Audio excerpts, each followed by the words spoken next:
আজ হঠাৎ করে প্ল্যান করে বেরিয়ে পড়বো নতুন এক জায়গায়। কোথায় যাচ্ছি সেটা রেডি হয়ে যেতে যেতে তোমাদের সাথে শেয়ার করছি। আমি রেডি হয়ে রাস্তায় বেরিয়ে গেছি।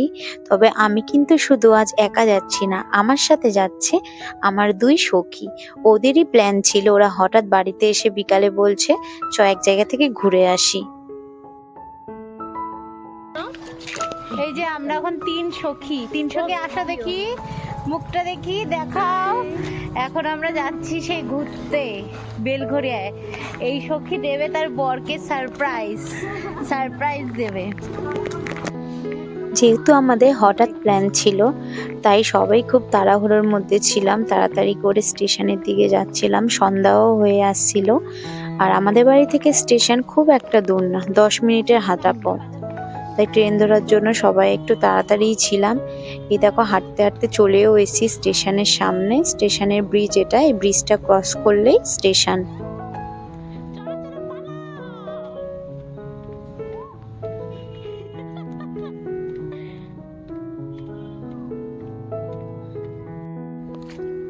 খুব স্পিডে পা চালিয়ে ট্রেনটা ধরার জন্য যাচ্ছিলাম, কিন্তু দুর্ভাগ্যবশত ট্রেনটা বেরিয়ে গেছিল।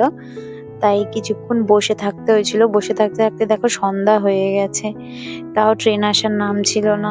যাও ট্রেনটা ধরলাম পরে, কিন্তু এত ভিড় ছিল ট্রেনটার মধ্যে, মানে ক্যামেরা যে খুলবো তার কোনো উপায় ছিল না।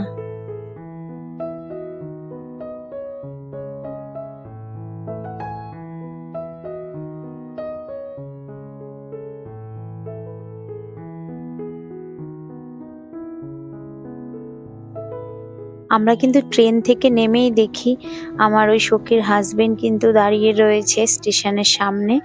সেই আমাদেরকে নিয়ে গেছিল তার কাজের ওখানে, তিনি যে কারখানায় কাজ করে সেখানেই নিয়ে গেছিল। সেখান থেকে বেরিয়ে আমরা সবাই মন্দিরে যাব বলে ঠিক করেছিলাম। সে বরের সাথে দেখা করে কেমন লাগলো? হ্যাঁ, দেখি মুখটা দেখি একটু একটু। রে বাবা রে, লজ্জা পেয়ে গেছে। ভালো লেগেছে? হ্যাঁ, দেখি একটু। ইমা লজ্জা পেয়ে গেল কেন গো? দেখি দেখি মুখটা একটু তোমার, দেখি লজ্জা লাগা মুখ। হ্যাঁ দেখি, হ্যাঁ পান পাতা দিয়ে ঢেকেই আসতে হতো, সত্যি তাই। তোমার কেমন লাগলো আজকে এসে? খুব ভালো লাগছে। হ্যাঁ, আমারও ভালো লাগছে। শ্রাবণী বৌদির সাথে সঞ্জয় দার দেখা হলো, রোমান্টিক একটা মুহূর্ত, খুব ভালো লাগছিল। আর ওই কারখানায় গিয়ে সঞ্জয় দা আমার আলাপ করাচ্ছে বৌদি দিয়ে। বৌদিটা আগে যাচ্ছে না আমাদের। বৌদি কোনটা না, শাড়ি পরাটা বৌদি, শাড়ি পরাটা বৌদি। সত্যি। তারপরে আমরা কিন্তু ওখান থেকে চলে এসেছিলাম পাশের বেলঘরের একটা সুন্দর লোকনাথ মন্দিরে। শুধু লোকনাথ মন্দির কেন, ওটার মধ্যে ভোলে বাবা ছিল, ভগবান বিষ্ণু ছিল, সবাই ছিল। মন্দিরটার মধ্যে এসে কিছুক্ষণ টাইম স্পেন্ড করলাম, মনটা শান্ত করলাম। সবাই একটু গল্প নিজের মতন করলো, ভগবানের কাছে প্রার্থনা করলো। এই যে ভোলে বাবাকে দেখে নাও।